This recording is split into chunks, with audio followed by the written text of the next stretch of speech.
الحمد لله رب العالمين والصلاة والسلام على سيد الأنبياء والمرسلين أما بعد أعوذ بالله من الشيطان الرجيم بسم الله الرحمن الرحيم فإذا جاءت الصاخة يوم يفر المرء من أخيه وأمه وأبيه وصاحبته وبنيه لكل امرئ منهم يومئذ شأن يغنيه وجوه يومئذ مسفرة ضاحكة مستبشرة ووجوه يومئذ عليها غبرة ترهقها قترة أولئك هم الكفرة الفجرة صدق الله العظيم اللهم صل على محمد وعلى آل محمد وبارك وسلم رب اشرح لي صدري ويسر لي أمري واحلل عقدة من لساني يفقهوا قولي واجعل لي وزيرا من أهلي آمين يا رب العالمين۔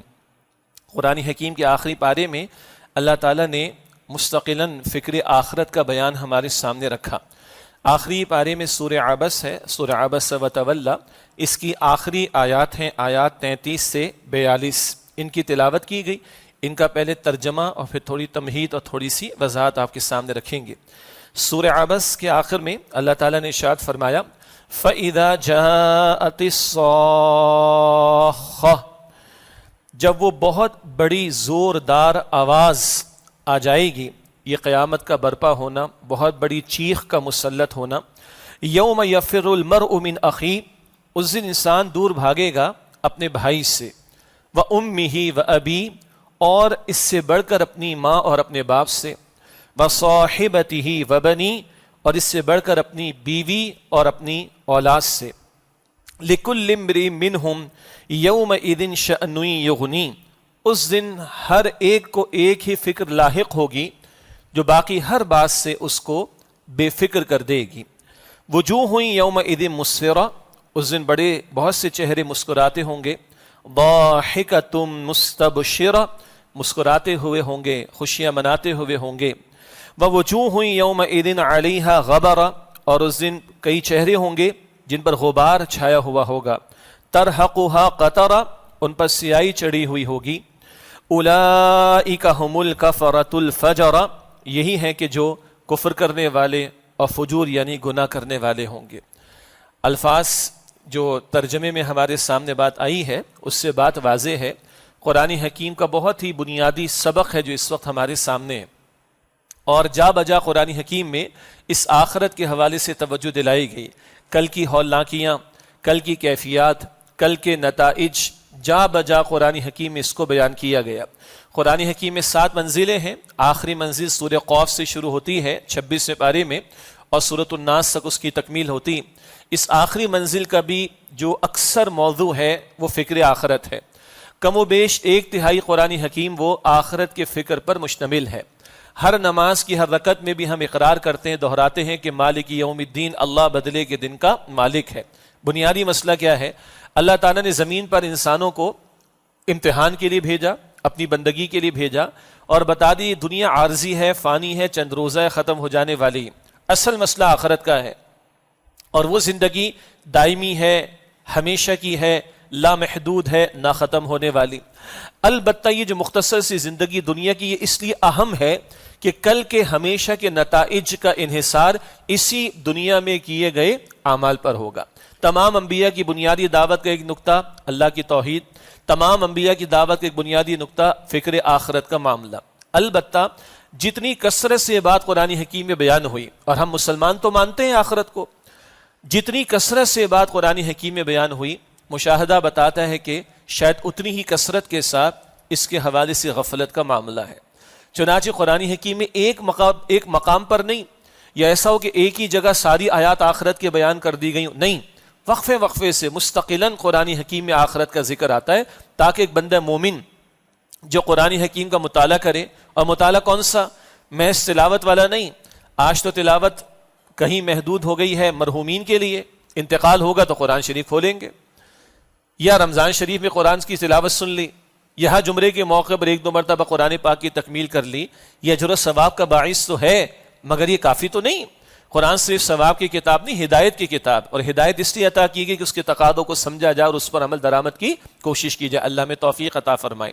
تو بہرحال عرض کرنے کا مقصد یہ کہ میرے اور آپ کے اعمال پر سب سے زیادہ جو عقیدہ اثر انداز ہوتا ہے وہ آخرت کا عقیدہ ہے۔ جتنا مجھے اور آپ کو موت کا یقین ہوگا، جتنا کل کی جواب دہی کا احساس ہوگا، جتنا کل کی پیشی ہونی ہے، کوئی شک نہیں اس میں، اور سوالات کی ایک لسٹ ہے جو قرآن حکیم اور احادیث مبارکہ میں ہمارے سامنے آتی، جتنا اس بات کا استحضار ہوگا، جتنا اس بات کا یقین ہوگا، جتنا اس بات کا لحاظ کرتے ہوئے میں چلوں گا، اتنا میں اور آپ سیدھے چلیں گے۔ آج ٹیڑھے کیوں ہیں؟ آج ٹیڑھ کیوں ہے؟ اللہ کے ساتھ بغاوت، اللہ کے ساتھ سرکشی، اللہ کو مان کر بھی اللہ کی نہ مانی جائے، اللہ کے واضح احکامات کو تسلیم بھی کیا جائے اور اس کی نافرمانی بھی ہو۔ کس مسلمان کو معلوم نہیں کہ نماز فرض ہے؟ جی عصر کی نماز میں کیا حاضری ہوگی؟ اور 4 وقت کی نماز کے بعد جو فجر کی نماز صبح ہوتی ہے اس میں حاضری کتنی ہوتی ہے؟ اس سے اندازہ ہو جائے گا۔ اسی طرح کس مسلمان کو معلوم نہیں سود حرام ہے مگر لوگ چھوڑنے کو تیار نہیں؟ کس مسلمان کو معلوم نہیں کہ رشوت حرام ہے، منع ہے، مگر بہرحال آج اس کو تحفے کے نام پر، گفٹ کے نام پر اور جا بجا اس کا اختیار کر لیا جانا۔ مال حرام کے بارے میں رہنمائی، حقوق العباد کے بارے میں رہنمائی، والدین کے بارے میں رہنمائی، اولاد کے بارے میں رہنمائی، شوہر بیوی کے بارے میں رہنمائی، گنتے چلے جائیے۔ یعنی بیسکس جو ہمارے دین کی ہیں، بنیادی تعلیمات کس کو معلوم نہیں؟ لیکن کئی مرتبہ اگر ہم نافرمانی ہوتے ہوئے دیکھ رہے ہیں، یہ لفظ نافرمانی بھی ہلکا ہے، قتل و غارت گری کا معاملہ ہو جائے، اپنے ہی لوگوں کو قتل کر دیا جائے، اپنے ہی لوگوں کو لوٹ لیا جائے، اپنے رشتہ داروں کو مال ہڑپ کر لیا جائے، بیٹیوں کو وراثت میں حصہ نہ دیا جائے، بہنوں کو وراثت میں حصہ نہ دیا جائے، جی لوگوں کی جائیدادوں پر قبضہ کر لیا جائے، اور گنتے چلے جائیے، آگے بڑھتے چلے جائیے، اور پھر دعویٰ ہو کہ ہم اللہ کو مانتے ہیں اور دعویٰ ہو کہ اللہ کے رسول علیہ السلام کو مانتے ہیں، تو ایک بہت بڑا سوالیہ نشان کھڑا ہوتا ہے۔ اللہ کو ماننے کا دعویٰ ہے، پھر یہ حرکتیں کیوں ہیں؟ رسول اللہ علیہ السلام کو ماننے کا دعویٰ، پھر یہ حرکتیں کیوں ہیں؟ قرآن کو ماننے کا دعویٰ، پھر یہ حرکتیں کیوں ہیں؟ مستقل کیوں ہیں؟ آخر کبھی کوتاہی ہو جائے توبہ کا دروازہ کھلے، اللہ معاف فرما دے گا، مگر ڈنکے کی چوٹ پر نمازیں بھی چھوڑنا، ڈنکے کی چوٹ پر سود خوری بھی کرنا، ڈنکے کی چوٹ پر لوگوں کے حقوق پامال کرنا، ڈنکے کی چوٹ پر لوگوں کے ساتھ ظلم و زیادتی کرنا، اور اگر حکمرانوں کی سطح پر آ جائے تو ڈنکے کی چوٹ پر شریعت کے خلاف قوانین بنانا، اور ڈنکے کی چوٹ پر شریعت کے خلاف بنے ہوئے قوانین میں تبدیلی کی بات کی جائے تو اس کی مخالفت کرنا، ڈنکے کی چوٹ پر فیصلے آ جانے کے بعد بھی سود کے دھندوں کو جاری رکھنا، مگر دعویٰ ہے کہ ہم اللہ کو مانتے ہیں، دعویٰ ہے کہ ہم اللہ کے رسول علیہ السلام کو مانتے ہیں، دعویٰ ہے کہ ہم امتی ہیں، تو پھر ایک سوال پیدا ہوتا ہے آخر ایسا کیوں ہے؟ تو جواب یہی سمجھ آتا ہے، ایک یا تو ہمارے ماننے کے دعوے جھوٹے، لپ سروسنگ ہے، باتیں ہیں اور کچھ نہیں ہے، یا پھر یہ یقین نہیں کہ مر کر اللہ کو منہ دکھانا ہے، مر کر اللہ کے رسول علیہ السلام کے سامنے بھی کل کھڑا ہونا ہے، جن کا نام لیتے ہیں اور جن کی شفاعت کی امیدیں رکھتے ہیں، شاید اس بات کا یقین نہیں ہے۔ اور اللہ کیونکہ وہ ہمارا خالق ہے نا، اور وہ فرماتا ہے کہ الا یعلم من خلق، کیا وہی نہ جانے گا جس نے پیدا فرمایا؟ اللہ کو خوب معلوم ہے کہ بندے کمزور ہیں، کچھ کمزوریوں کے ساتھ اللہ نے بندوں کو پیدا کیا، تو اللہ نے ان کمزوریوں کو دور کرنے، ان کا ازالہ کرنے کا اہتمام کیا۔ بندے بھول جاتے ہیں کہ وہ بندے ہیں، تو اللہ ہر نماز کی حرکت میں اقرار کرواتا ہے بندوں سے، احیاک نعبد، اللہ ہم تیری عبادت کرتے ہیں۔ بندے بھول جاتے ہیں کہ ہمیں مرنا بھی ہے، اللہ ہر نماز کی حرکت میں بشرطے کہ لوگ نمازیں ادا کر رہے ہوں یاد دہانی کراتا ہے کہ مالک یوم الدین، اللہ بدلے کے دن کا مالک ہے۔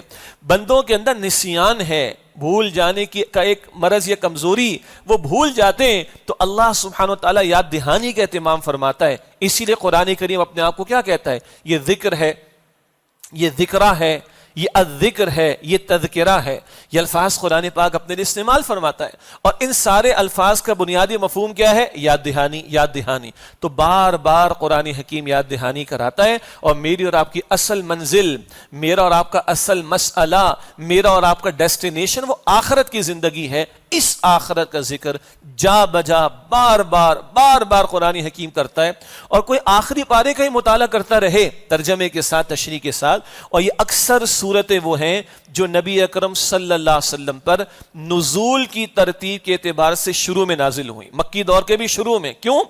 غفلت میں مبتلا لوگوں کو جھنجھوڑنے کی ضرورت ہوتی، غافل لوگوں کو جھنجھوڑنے کی ضرورت ہوتی، عمل پر لانے کے لیے ان کو کھڑا کرنے کی ضرورت ہوتی. اور اس تعلق سے اس آخری پارے کی صورتوں کا مزاج بھی بڑا انذار والا ہے. انذار ڈراوے کو بھی کہتے ہیں، وارننگ کو بھی کہتے ہیں، اور غافل افراد کو متوجہ کرنے کے لیے یہ انداز ضروری ہے. اور قرآن حکیم خالق کا کلام ہے، اس نے یہ انداز نزول قرآن کے شروع کی آیات اور صورتوں میں بھی اختیار کیا، اور وہ شروع کی صورت نزول کی ترتیب کے اعتبار سے وہ قرآن حکیم کے آخری پاروں میں آتی ہیں. اس تمہید کے بعد اب آئیے ان آیات کا مطالعہ مختصراً. یہ سورہ عبس ہے آخری پارے میں، اور اس کی بالکل آخری آیات ہیں. اور ان آخری آیات میں اللہ تعالیٰ نے قیامت کی ہولناکی، اس کا برپا ہونا، اور اس دن لوگوں کی کیفیات، خاص طور پر مجرمین کی کیفیات کا بیان، اور اس دن لوگوں کے چہرے کیسے ہوں گے. چہرے آج بھی آپ اور ہم دیکھتے ہیں، کبھی بجھے ہوئے ہوتے ہیں، کبھی خوش و خرم ہوتے ہیں. بچوں کے امتحانات، ان کے ریزلٹس آتے ہیں تو کچھ کے چہرے دمکتے ہوتے ہیں، کچھ کے چہرے بجھے ہوئے ہوتے ہیں. جی اینول انکریمنٹ لگنے کا موقع آتا ہے، کسی کی ACR بنتی ہے اور کسی کی رپورٹ بن رہی ہوتی ہے، اس کے بعد نتیجہ ہاتھ میں آتا ہے، پروموشن ہوتی ہے، کچھ کے چہرے دمکتے ہوتے ہیں، کچھ کے چہرے بجھے ہوئے ہوتے ہیں. اتنا سمجھ آتا ہے نا. اللہ کہہ رہا ہے کل بھی ہونا ہے تمہارے ساتھ. آج چند سالوں کی پڑھائی، ہر سال کی پڑھائی کے بعد بچوں کے ریزلٹس، سال بھر کی تمہاری نوکری کی محنتوں کے بعد تمہارا اینول پروموشن یا انکریمنٹ کا معاملہ جو کچھ بھی ہے، کل تم قیامت کے دن کھڑے ہوگے تو ساری زندگی کی پرفارمنس تمہارے سامنے ہوگی، ساری زندگی کی کارکردگی تمہارے سامنے ہوگی، اور چہرے بتا رہے ہوں گے کون کیا لے کر آ رہا ہے.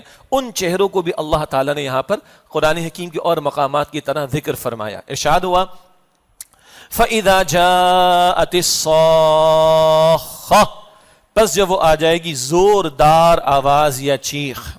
الصَّاخَّةُ یہ بھی قیامت کا نام ہے. اس سے قبل سورہ نازعات ہے، وہاں الطامہ یہ لفظ آیا ہے، بہت بڑی آفت. تو قیامت کے مختلف ناموں کو اللہ تعالیٰ نے قرآن حکیم میں ذکر فرمایا، اور ان ناموں میں تفصیل بھی ہوا کرتی ہے. تو الصاخہ بہت زوردار آواز. اللہ اکبر کبیرہ. اور مفسرین نے یہاں پر لکھا کہ جو سور کے پھونکے جانے کا معاملہ ہے، تو جو آخری سور پھونکا جائے گا، اسرافیل علیہ السلام پھونکیں گے. یہ ساری باتیں ہم عقیدے کی بنیاد پر مانتے ہیں، وحی کی تعلیم کی بنیاد پر مانتے ہیں. نہ سائنس سے ثابت کیا، نہ ناسا والے بھی بتا سکتے ہیں، نہ کوئی اور سائنٹسٹ ہمیں بتا سکتا ہے. یہ سارا آپ کا میرا ماننے کا معاملہ اس بات پر منحصر ہے کہ تصدیق بما جاء بہ النبی صلی اللہ علیہ وآلہ وسلم. ایمان کیا ہے؟ سائنس کے بتانے پر منحصر نہیں، سائنٹیفک ریسرچ کی بیسس پر منحصر نہیں. نبی علیہ السلام نے جو خبر دی اس کی تصدیق کرنا یہ ایمان ہے. اور آپ اور میں یہ مانے بیٹھیں کہ سب کچھ ہوگا صرف اس بنیاد پر کہ محمد رسول اللہ علیہ السلام نے وحی کی تعلیم کے مطابق یہ بات مجھ تک اور آپ تک منتقل فرمائی ہے. باقی یہ موضوع اپنی جگہ ہے کہ سائنس اور کلیسا کا تصادم یا وحی کی تعلیم کی روشنی میں کچھ سمجھنا اور محض سائنٹیفک ریزننگ یا بیسس کے اوپر کچھ سمجھنا یہ اس دور کا ایک بہت بڑا مسئلہ اور فتنہ بھی ہے. تو ہمارے لیے سائنس نیچے ہے اور اللہ کی وحی کی تعلیم وہ اوپر رہے گی، ہمیشہ یاد رکھیں. اور آپ کا میرا ایمان شروع کہاں سے ہوتا ہے؟ الذین یؤمنون بالغیب سے، غیب پر ایمان رکھے بیٹھیں. سائنس سے ثابت کیا ہے کہ اللہ فزیکلی موجود ہے، سائنس سے ثابت کیا ہے فرشتوں کو، سائنس سے ثابت کیا وحی کے نزول کو، سائنس سے ثابت کیا ہے کرامن کاتبین کو؟ قطعاً نہیں. تو کس بنیاد پر مانتے ہیں؟ تو سائنس بیچاری کا جو ڈومین ہے وہ تو مشاہدے کی حد تک ہے نا، آبزرویشن کی حد تک. جو ہمارے 5 سینسز میں آ جائے گا، سائنس کی ڈومین یہاں تک ہے. اس کے بعد وحی کا آغاز ہوتا ہے. تو وہ جو کچھ وحی کی تعلیم کے مطابق مانے بیٹھے ہیں اس کے مطابق یہ مسئلہ ہے. اللہ تعالی ہمارے ایمان کی حفاظت بھی فرمائے. آج ایمان شیکی بھی ہو رہا ہے نا، آج ایمان متزلزل بھی ہو رہا ہے، اور یہی مباحث آج کھڑے ہیں. خیر یہ اس وقت کا موضوع نہیں. البتہ اللہ کا کلام یہ آخرت کے برپا ہونے کو مختلف انداز سے بیان کرتا ہے، اور قیامت کے برپا یا قیامت کے لیے مختلف الفاظ کو بھی استعمال فرماتا ہے. فَإِذَا جَاءَتِ الصَّاخَّةُ، پس جب وہ ایک بہت زوردار آواز آ جائے گی. یہ قیامت کا برپا ہونا، اس دن کی کیفیات جا بجا قرآن حکیم نے کیفیات کو بیان فرمایا. 3 سورتیں آخری پارے میں ہیں، اس کے بعد ہی 2 سورتیں ہیں، سورہ تکویر، سورہ انفطار، اور پھر ایک سورہ چھوڑ کر سورہ انشقاق. نبی اکرم صلی اللہ علیہ وسلم نے ارشاد فرمایا، جامع ترمذی کی روایت ہے کہ جو اپنی نگاہوں سے قیامت کے مناظر کو دیکھنا چاہے وہ ان 3 سورتوں کا مطالعہ کرے. اذا الشمس کورت اگلی صورت ہے، سورج لپیٹ دیا جائے گا. اس سے اگلی صورت سورہ انفطار، اذا السماء انفطرت واذا الکواکب انتثرت، آسمان پھٹ جائے گا، ستارے جھڑ پڑیں گے. اور ایک سورج چھوڑ کر سورہ انشقاق ہے. تو یہ جا بجا قیامت کے برپا ہونے کی کیفیات اور مناظر کو، پہلے کیا حالات بعد میں کیا حالات، ان کا بھی ذکر ہے. اس دن کی ہولناکیوں کا ذکر بھی قرآن حکیم میں آتا ہے. اس دن رحمتوں کا نزول کن پر ہوگا یہ بھی بیان قرآن حکیم میں آتا ہے قیامت کے دن. اور اس دن مجرموں اور نافرمانوں کے ساتھ کیا بیتے گی یہ بھی قرآن کریم بیان فرماتا ہے. یہ اپنی جگہ ایک طویل موضوع ہے جو جا بجا قرآن حکیم میں ذکر کیا گیا.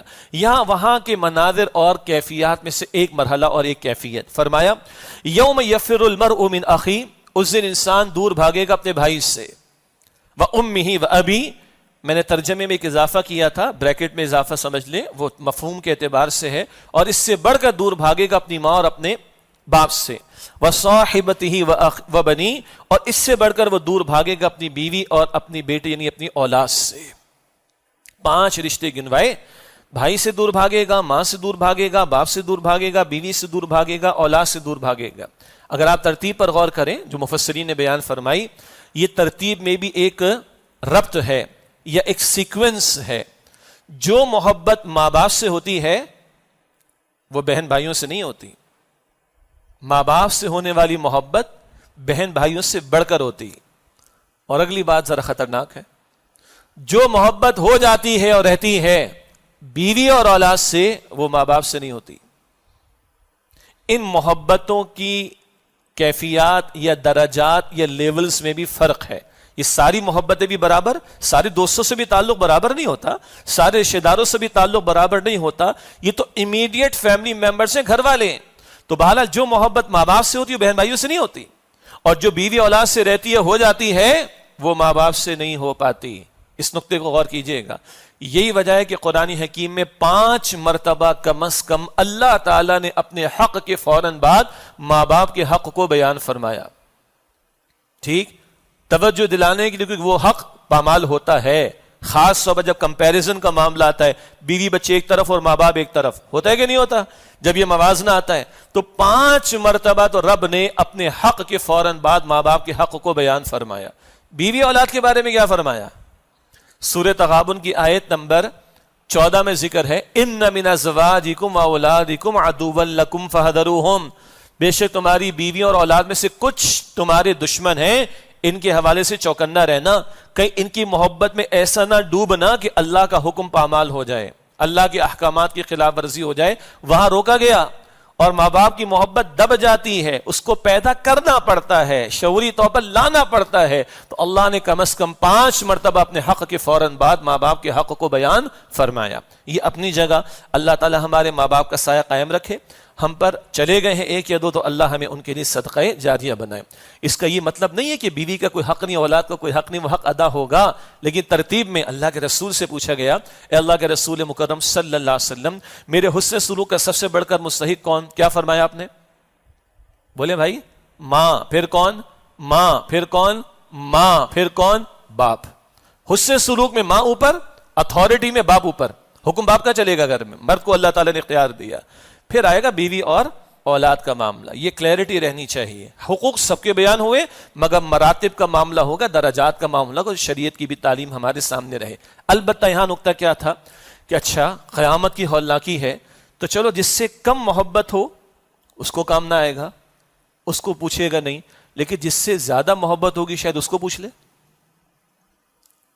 اچھا بڑا مسئلہ ہے بھائی. چلو جس سے بہت زیادہ ہوگی اس کو پوچھ لے گا؟ قطعاً نہیں. وہ ہولناکی کیسی ہے؟ وہ قیامت کی ہولناکی کیسی ہے؟ انسان بھائی سے بھی دور بھاگے گا. اب یہ ترجمہ اب کام آئے گا. اور اس سے بڑھ کر اپنی بیوی اور اپنی ماں اور اپنے باپ سے بھی دور بھاگے گا، اور اس سے بڑھ کر اپنی بیوی اور اپنی اولاد سے بھی دور بھاگے گا. اب ترجمہ سمجھ آ رہا ہے؟ یہ ہے ترتیب کا معاملہ کہ شاید جس سے کم محبت ہے، ہارڈ ٹائمز آتے ہیں، مشکلات آتی، بندہ اس کو تو نہیں پوچھتا، لیکن جو دل کے زیادہ قریب ہو، جس سے محبت زیادہ ہوتی ہے، تعلق زیادہ ہوتا ہے، شاید اس کو پوچھ لے گا. نہیں، ارے بھائی سے بھی بھاگے گا دور اور ماں اور باپ سے بھی بھاگے گا دور, اور بیوی اور اولاد سے بھی بھاگے گا دور انسان قیامت کے دن. یہ وہ ہولناکی ہے. اللہ ہم سب کو اپنے حفظ و امان میں رکھے. قرآن حکیم میں جب قرآن پاک نازل ہو رہا تھا تو عربوں کے درمیان نازل ہو رہا تھا. عرب کے لوگ سمندروں میں طوفان میں گھر جایا کرتے تھے. جب اس کی مثال قرآن کریم نے کئی اعتبارات سے دی. اس اعتبار سے بھی جب ان کی کشتی جہاز سمندر میں پھنس جاتا تو وہ لات منات عزا جھوٹے معبود و دیوی دیوتاؤں کو چھوڑ کر کس کو پکارتے؟ ایک اللہ کو پکارتے. اللہ فرماتے تمہاری فطرت میں توحید کا درس موجود ہے. جب گوٹ پھنستی ہے تو تمہیں کون؟ ایک اکیلا تنہا اللہ یاد آتا ہے, وہی تمہارا حقیقی معبود ہے. لیکن جب اللہ تمہیں بچا کر خشکی پر لے آتا ہے, سمندر سے نکال لاتا ہے, تو تم اللہ کو چھوڑ کر جھوٹے معبودوں کا شکریہ ادا کرتے ہو, ان کی پوجا پاٹ میں لگ جاتے ہو. ایک تو وہ مثال دے کر بار بار قرآن پاک نے یہ سمجھایا. دوسرا, اللہ اپنے زبان میں رکھے, ٹائٹینک کا نام تو سبھی نے سن رکھا ہے جی, اس سے بڑی بھی کچھ ہے آ جائے گی مارکیٹ کے اندر. جب اس طرح کی کیفیات آتی, عربوں کو سمجھایا گیا اور ہمیں بھی سمجھایا جا رہا ہے, جب یہ ڈوبنے کا معاملہ آتا ہے تو بندہ پھر بالآخر کس کی فکر کرتا ہے؟ ایک حد تک تو اپنے ساتھ والے کو بچانے کی فکر کرتا ہے, مگر جب ڈوبنے لگتا ہے اور جب سانس لینا بھی دشوار ہوتا ہے تو پھر کس کی فکر کرتا ہے؟ اپنی ہی فکر کرتا ہے. یہ مثال دے کر بھی قرآن کریم اشارہ کرتا ہے جب اس طرح کے ہارڈ ٹائمز, مشکل حالات آتے ہیں تو بندہ نفسا نفسی کی کیفیت میں چلا جاتا ہے. کسی کو کسی کی فکر نہیں رہتی, ہر بندہ اپنی فکر میں لگ جاتا ہے. یہ ہے مسئلہ کل کا جو ہر ایک کے ساتھ پیش آنا ہے. انسان دور بھاگے گا اپنے بھائی سے بھی, اور دور بھاگے گا اپنی ماں اور اپنے باپ سے بھی, اور دور بھاگے گا اپنی بیوی اور اپنی اولاد سے بھی. دور بھاگنے سے کیا مراد؟ کئی اعتبارات سے ذکر کیا گیا. 2-3 باتیں. ایک تو یہ ہے, کل ہر ایک کو اپنی فکر پڑی ہوگی, اور آخرت کے اندر کرنسی کون سی ہوگی؟ صرف اعمال کی. نہ روپیہ, نہ پیسہ, نہ ڈالر, نہ پاؤنڈ اسٹرلنگ, نہ سونا, نہ چاندی, کچھ نہیں, صرف اعمال کی کرنسی. تو منہ چھپائے گا, کوئی مجھ سے نیکی نہ مانگ لے, مجھے دیکھ کر مدد نہ مانگ لے, میرا بھائی, میری بیوی, میری اولاد, میری ماں, میرا باپ, کوئی مجھ سے مدد نہ مانگ لے. اس اعتبار سے بندہ بھاگے گا. دوسرا ایک مفہوم یہ بھی بیان کیا گیا کہ یہ قریبی لوگ تو انسان کی حرکتوں کے گواہ ہوتے ہیں نا, تو کوئی ان میں سے میرے خلاف کھڑا نہ ہو جائے. یا وہ جو حق تلفی کی ہوتی ہے انسان نے لوگوں کی, حقوق و لباد پامال کیے ہوتے ہیں, بندوں کے حقوق مارے ہوتے ہیں, تو کل کوئی کھڑا ہو کر حق کا مطالبہ نہ کر لے. دنیا کی عدالت میں فیصلے نہ ہوئے تو کیا ہوا؟ اللہ تعالیٰ کی عدالت میں کوئی فیصلہ ہونے سے رہ نہیں جائے گا. یہ سارے حقوق کی ادائیگی کا معاملہ وہاں پر ہوگا. تو کوئی مدد نہ مانگ لے, کوئی میرے خلاف کھڑا نہ ہو جائے, کوئی حق تلفی میں کسی کی کر گیا بیٹھا تھا دنیا میں تو وہ حق کا مطالبہ نہ کر لے. منہ چھپائیں گے ایک دوسرے سے. اللہ اس ہولناکی سے میری, آپ کی, ہم سب کی حفاظت فرمائے. میرے بھائیوں بزرگوں, ذرا تنہائی میں بیٹھ کے سوچیں, ہمیں ان باتوں کا یقین ہے؟ اور آج موت آ جائے, مرنے کو تیار ہیں, اور کل کی ہولناکی رب کا کلام سچا کلام ہے, پیش آنے والی ہے. آج ہم تیاری کر رہے ہیں کہ کل کی ذلت سے بچ جائیں, رسوائی سے بچ جائیں. آج ہمارے گھروں کی کیفیات کیا ہیں؟ کیا ویسی ہیں؟ ہاں, قرآن کریم دوسرا رخ بھی ہمارے سامنے رکھتا ہے. سورہ طور کی آیت نمبر 21 میں آیا, والذین آمنوا واتبعتهم ذریتهم بایمان الحقنا بهم ذریتهم وما التناهم من عملهم من شیء. اور جو لوگ ایمان لائے اور ان کی اولاد نے ایمان میں ان کی پیروی کی, ہم ان کی اولاد کو ان کے ساتھ ملا دیں گے اور ان کے عمل میں کمی نہیں کریں گے. یہ بشارت بھی قرآن پاک میں ہے. سورہ طور آیت نمبر 21 میں جو لوگ ایمان پر رہے, اولاد بھی ایمان پر رہی. اور جا بجا قرآن ایمان کے ساتھ اعمال صالحہ کا ذکر بھی کرتا ہے. ایمان کا دعویٰ ہی نہیں, ایمان کے دعوے کا ثبوت بھی رب مانگتا ہے اعمال کے ذریعے سے. تو حاصل کلام, جو گھرانہ ایمان پر ہو, گھر میں ایمان کی قدر ہو, جیسے گھر میں سے کوئی شے چوری ہو جائے تو فکر ہوتی ہے نا جی, ڈاکہ پڑ جائے گھر میں تو فکر ہوتی ہے کہ نہیں؟ تو ہمارے ایمان پہ ڈاکے تو نہیں پڑ رہے, ہمارا ایمان لٹ تو نہیں رہا, حیا کا جنازہ تو نہیں نکل رہا, شیطان گھر میں در اندازی کر کے تو نہیں بیٹھا ہوا, شیطان مستقل حملے تو نہیں کر رہا, دجالی تہذیب کے حملے تو ہم پر نہیں ہو رہے. تو اگر ہمارا ایمان لٹ رہے تو ہمیں فکر ہے, حیا جاری گھر سے خدا نہ خاصہ فکر ہے, اللہ اور اللہ کے رسول کے احکامات توڑے جا رہے ہیں تو پریشانی ہے کہ نہیں؟ یہ تو چیک کرنا پڑے گا نا. جتنا ڈاکے سے پریشانی, کچھ چوری ہو جانے سے پریشانی, جناب جس کے پاس زیادہ سہولت ہے اس سے گارڈ کھڑے کر رکھیں, کوئی چور نہ آ جائے گھر کے اندر, ڈاکو نہ آ جائے, اور نہ جانے کیا کہ انتظام. تو اپنے ایمان کے بچانے کے بارے میں کتنا فکر مند ہوں, اپنے گھر والوں کے بارے میں کتنا فکر مند ہوں, یہ تو سوچنا پڑے گا, ورنہ یہ حالت تو نہیں ہو جائے گی. منہ چھپائیں گے ایک دوسرے سے, اولاد گرے باندھا پکڑ لے کے باپ نے دین کی طرف لانے کی کوشش نہ کی, جی کوئی اور گریبان نہ پکڑ لے، میرا حق مارا تھا دنیا کے اندر، اللہ محفوظ رکھے، اللہ اس ذلت سے بچائے، رسوائی سے بچائے. لیکن یہ بشارت قرآن دیتا ہے ماں باپ بھی ایمان پر ہو، اولاد بھی ایمان پر ہو، پھر مراد ایمان کے تقاضوں پر عمل بھی ہو. اللہ فرما رہے التناہم، اللہ ملا دے گا ان کو، الحقنا بہم، ملا دے گا اللہ تعالیٰ ان کو. وما التناہ من عملہ من شیء، اللہ اعمال میں سے کمی نہیں کرے گا. کیا مطلب؟ یہ جنت کا نظارہ ہے.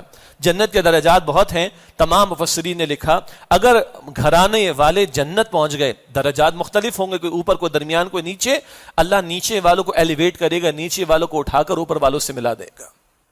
یہ کہ اعمال میں کمی نہیں ہوگی. یہ جنتی گھرانہ قرآن ذکر فرماتا ہے. اور اللہ کے رسول علیہ السلام کی کئی احادیث مبارکہ، مسلم شریف کی روایت، اللہ کی محبت کی خاطر محبت کرنے والے، محبت اللہ کی خاطر تھی، فکر اللہ کے بارے میں تھی، اللہ راضی ہو جائے یہ فکر مندی تھی، اللہ ناراض نہ ہو جائے یہ فکر مندی تھی. آج تو نا دنیا ناراض نہ ہو جائے، خاندان والے ناراض نہ ہو جائے، باس ناراض نہ ہو جائے، بیوی ناراض نہ ہو جائے. اللہ اکبر کبیرہ، اللہ ہی رہ گیا کہ جس کی کوئی فکر نہیں. ما لکم لا ترجون للہ وقارا، ارے تمہیں کیا ہو گیا کہ اللہ کی عظمت کا اعتقاد تمہیں نہیں؟ ہر ایک کی ناراضگی کی فکر ہے، رب کی ناراضگی کی فکر نہیں. نہیں، پرائرٹی اللہ کی ذات ہو، ترجیح اللہ کی ذات ہو. اللہ کے رسول علیہ السلام فرماتے اللہ کی خاطر محبت کرنے والے، دنیا میں ایک مشرق میں تھا دوسرا مغرب میں تھا، اللہ ملا دے گا. سبحان اللہ. یہی قیامت کا موقع ہوگا، یہی حشر کا میدان ہوگا. اللہ کے رسول علیہ السلام فرماتے ہیں 7 قسم کے افراد کو اللہ اپنے سائے میں جگہ عطا فرمائے گا. مراد اللہ کے عرش کا سایہ، بخاری شریف کی روایت. 7 قسم کے افراد ہوں. ایک قسم کیا؟ وہ 2 افراد جو ملتے تو اللہ کی محبت پر اور جدا ہوتے تو اللہ کی محبت پر. ان کا ناطہ اللہ کی محبت کی، رشتہ اللہ کی محبت، تعلق اللہ کی محبت کی بنیاد پر تھا. اللہ ان کو بھی اپنی رحمت کے سائے میں جگہ عطا فرمائے گا، اپنے عرش کے سائے میں جگہ عطا فرمائے گا. جب قیامت کی ہولناکیوں کے موقع پر اللہ کے عرش کے سائے کے سوا کوئی سایہ نہیں ہوگا. تو جہاں یہ ہولناکیاں ہیں قرآن پاک میں جو ذکر کی گئی، وہیں بشارت کا یہ پہلو بھی کہ جنتی گھرانہ کیسا ہوتا ہے. احادیث مبارکہ میں، اور سبحان اللہ مسلمان ہیں، ہمارے ماں باپ مسلمان، بیوی بچے مسلمان، گھر والے مسلمان، بس بعمل مسلمان ہوں، با کردار مسلمان ہوں، محض نام کے مسلمان نہ ہوں. تو اگر آج گھر میں ایمان کی محنت ہے، آج گھر میں اللہ کی بات ہے، آج گھر میں اللہ کی ذات ترجیح اول ہے، گھر میں وہ چلے گا، یعنی وہ معاملہ چلے گا جو اللہ کو پسند ہے، وہ نہیں چل سکتا جو اللہ اور اس کے رسول علیہ السلام کو ناپسند ہے. کیا آج ہماری فکریں ہیں؟ ہم اپنے پیاروں کو کل کہاں دیکھنا چاہتے ہیں؟ ذرا گرمی پڑتی تھی، ابھی تو موسم بدل رہا ہے، تو ہم کتنا اہتمام کرتے ہیں اس دنیا کی گرمی سے بچنے اور گھر والوں کو بچانے کے لیے، چاہے کتنے بھاری بجلی کے بل کیوں نہ پے کرنا پڑے. ہاں یا نا؟ اے سی بھی چل رہے ہیں اور اہتمام بھی چل رہا ہے. تو جہنم کی گرمی کے بارے میں ہم سیریس ہیں کہ نہیں؟ اور اللہ اسی کی توجہ دلاتا ہے.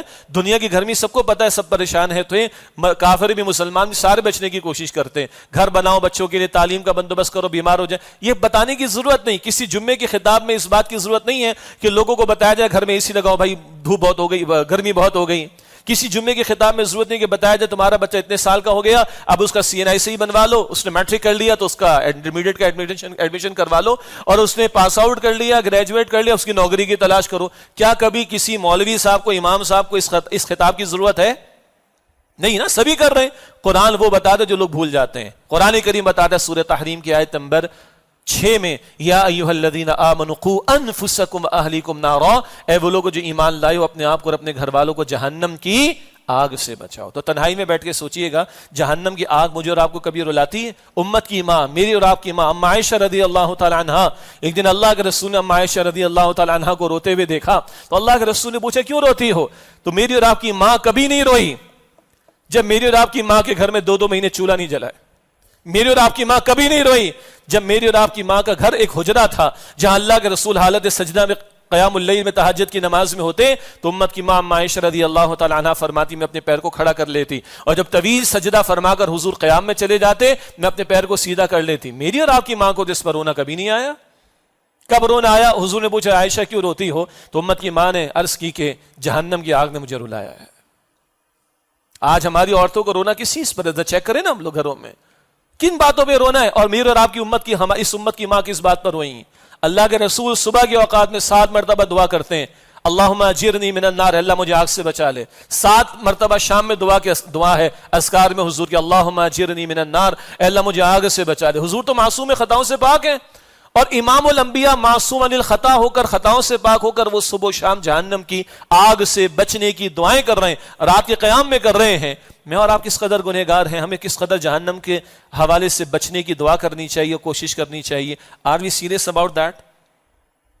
ہم سمجھیدہ اس بارے میں؟ اپنے پیاروں کی انگلی بھی چولہے کی آگ میں جلنا گوارا نہیں کر سکتے. چولہے کی آگ تو بڑی بات ہے، ماچس کی تیلی بھی جلے وہ ہمارے بچے کی انگلی پر ہم گوارا نہیں کر سکتے، وہ جہنم کی آگ کا نوالا بن جائے.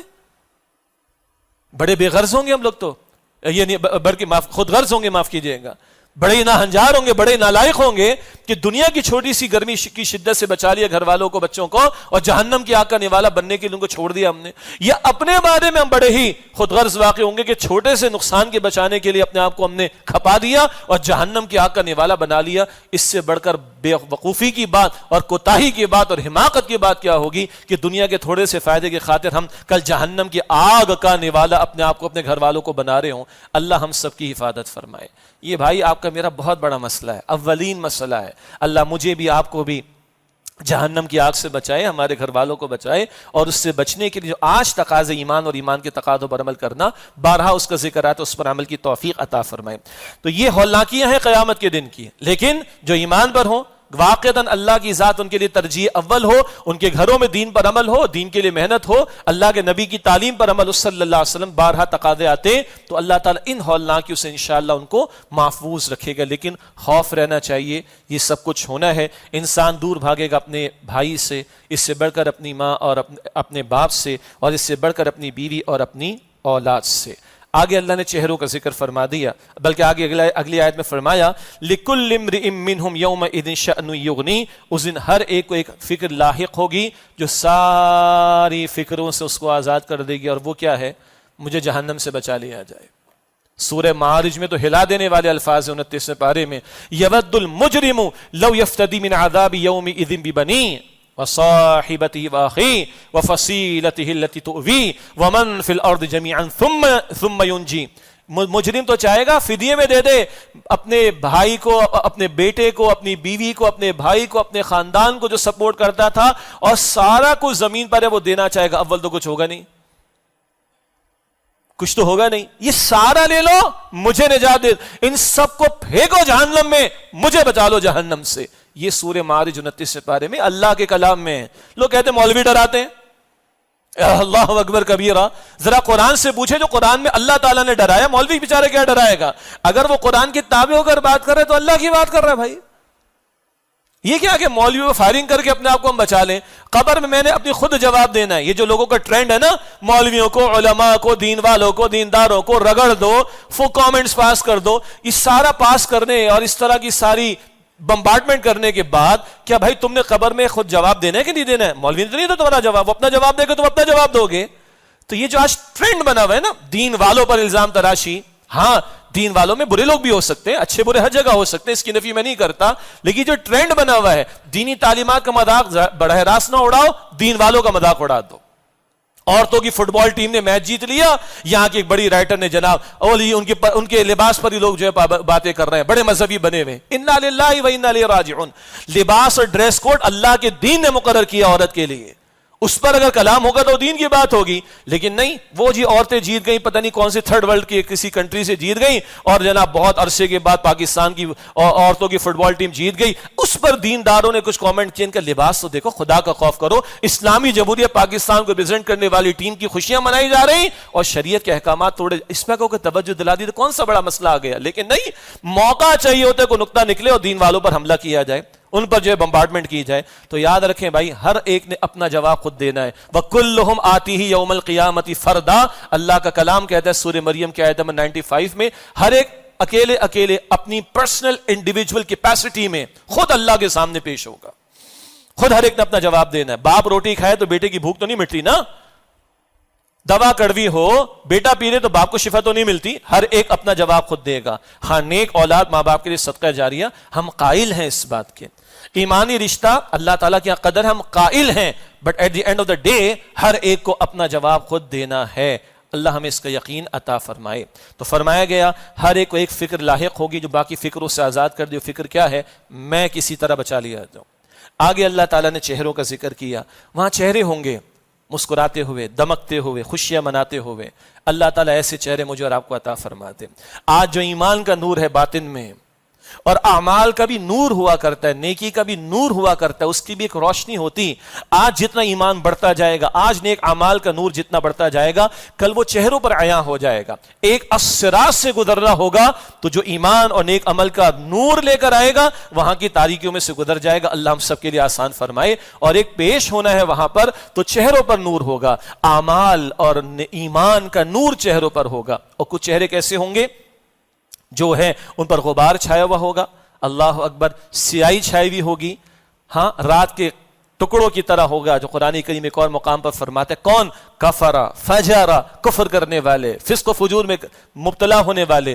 جیسے ایمان کا نور ہوتا ہے تو کفر کی گندگی ہوتی، شرک کی گندگی ہوتی، کفر کی تاریکی ہوتی، شرک کی تاریکی ہوتی. جیسے نیکیوں کا نور ہوا کرتا ہے تو گناہوں کی نحوست ہوا کرتی ہے. یہ کفر کی تاریکی، شرک کی تاریکی، گناہوں کی تاریکی، گناہوں کی نحوست یہ چہروں پر عیاں ہو جائے گی. اور میں نے عرض کیا تھا ابتدا میں، آج ہمارے بچے اسکول میں پاس ہوتے ہیں، کالجز میں کانوکیشنز ان کے ہوتے ہیں، پھر لوگ اس کے بعد تقریبات کرتے ہیں. کئی مرتبہ کچھ لوگوں نے بلایا تو یہ بات دل میں اللہ کی طرف سے ہے کہ ٹھیک ہے، آج آپ کے بچے کو، بچی کو اللہ تعالیٰ نے کامیابی دے دی، اللہ اور کامیابی عطا فرمائے، ہم آپ کی خوشی میں شریک ہیں.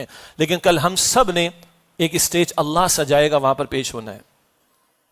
کل ایک اسٹیج آخرت کا سجے گا، ہم سب نے پیش ہونا ہے.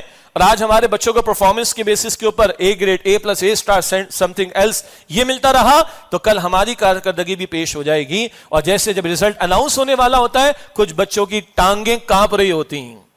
اب تو جملوں کو بھی سیاستدان کہاں سے کہاں لے جاتے ہیں. ہاں، میں نہیں، اس ذریعہ بات ہے یہ گھٹیا نیچ حرکتیں کرنا تو استغفر اللہ، مطلب ان کو بھی زیب نہیں دیتا. چاہے کہ دین کی بات کرنے والے اس طرح کے الفاظ استعمال کریں. اللہ اس گھٹیا پن سے ہماری حفاظت فرمائے. یہ جو اخلاق کا بیڑا غرق ہوتا چلا جا رہا ہے، اللہ تعالیٰ اس سے ہماری حفاظت فرمائے. اور اخلاق کی بات اہم ہے. ہم حضور کے نام لیوائیں صلی اللہ علیہ وسلم، اور جلسوں میں حضور کا نام لیتے صلی اللہ علیہ وسلم، ٹھوک بجا کر کہتے ہیں ہم بھی دین کے ماننے والے ہیں، اور سود خوری بھی جاری رکھتے ہیں، بے حیائی بھی جاری رکھتے ہیں. ہاں، اللہ کے رسول نے فرمایا، بہقی شریف کی روایت، قیامت کا دن ہوگا مجھ سے سب سے زیادہ قریب اور مجھے سب سے زیادہ پسند وہ ہوں گے جن کے اخلاق عمدہ ہوں گے، اور قیامت کا دن ہوگا مجھ سے سب سے زیادہ دور اور مجھے سب سے زیادہ ناپسند وہ ہوں گے جن کے اخلاق برے ہوں گے. اللہ تعالیٰ اس سے ہم سب کی حفاظت فرمائے. بہرحال چہرے بتا دیں گے، کچھ کی ٹانگیں کانپتی ہیں، وہ پتہ ہے اس کو میں فیل ہونے والا ہوں، اور کچھ تو رات کو ابا اماں کو کہتا ہے بھائی جلدی سے صبح ہو جائے، بتایا میں پاس ہونے والا ہوں. سبحان اللہ. اور کچھ بچے رات کو کیا کہتے ہیں، صبح ہو ہی نہ، یا تو دنیا ہی ختم ہو جائے، مجھے موت آ جائے، سورج طلوع ہی نہ ہو اور رزلٹ کا دن ہی نہ آئے. کس طرح آپ کے چہروں پر مسکراہٹ آ رہی، سمجھ آ رہی ہے نا یہ بات.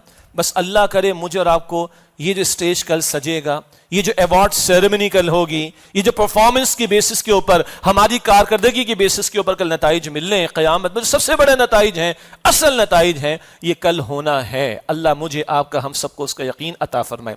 آخری 2 منٹ دیجیے گا. آپ کے علم میں ہے اور اخبارات سے بھی اور سوشل میڈیا کے ذریعے سے بھی آپ کو معلومات ہیں، کچھ ہم نے بھی گفتگو مختصر کی ہے.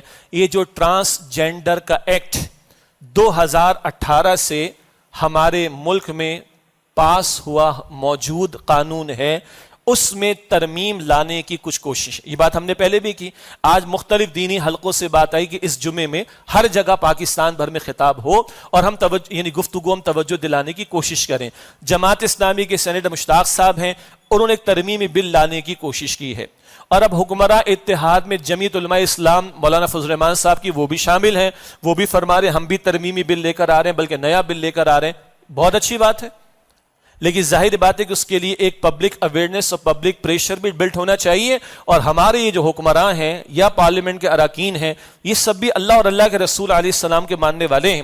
بات کھل کر آ چکی ہے، یہ ٹرانسجینڈر کا لفظ ہی غلط ہے. یہ تو ہے جنس کی تبدیلی، تفصیل کا موقع نہیں، یہ تو شیطانی عمل ہے، قرآن پاک بتاتا ہے، اور یہ دین میں جائز نہیں ہے.